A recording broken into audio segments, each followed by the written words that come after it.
আমরা প্রতাপাদিত্য রোড চিকন পার্ক দুর্গাপুজো কমিটির পক্ষ থেকে এবছর ৯৫তম বর্ষে আমরা যেটা মানুষের কাছে উপহার দিতে চলেছি সে আমাদের থিমের নাম হচ্ছে স্বপথ, অর্থাৎ যে জার্নি আমাদেরকে নিজেদেরকেই হেঁটে যেতে হয়।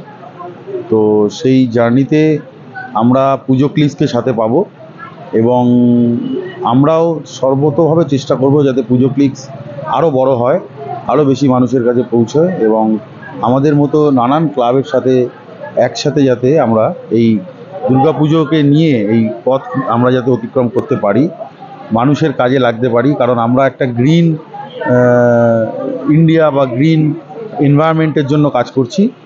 কারণ আমাদের প্রত্যেকটা পদক্ষেপে গাছ লাগানো, জুট ব্যাগ ইউজ করা, চারা গাছ বিভিন্ন লোককে গিফট করা, প্লাস্টিককে আমরা যাতে না ইউজ করা হয়, সে নো টু প্লাস্টিক, এই প্রোগ্রামের মধ্যে দিয়েই আমরা সারা বছর কাজ করি। কারণ এটা একটা অনেক পুরনো ক্লাব, ৯৫তম বর্ষে এবছরের পুজো এবং আমরা প্রত্যেক বছর যে পুজো করি তাতে আমাদের এখানে প্রচুর লোক আসেন এবং তারা আসেন একটাই কারণে যে এখানে এলে একটা নতুন কিছু দেখতে পাবো। তো এবছরও যেটা আমরা উপহার দিতে চলেছি সেটা মানুষ আগে কখনো দেখেনি। কারণ কলকাতা শহর বা তার এই উপনগরীর যে বিভিন্ন ইতিহাস তারা আপনারা আমাদের এখানে এসে পুজো পাবে, এই জার্নিতে তারাও হাঁটতে পারবে। তাই আমরা এবছর এই থিমকে নিয়ে আগামী দিনে এগিয়ে যাব। পুজো ক্লিজকে অসংখ্য ধন্যবাদ আমাদের সাথে থাকার জন্য।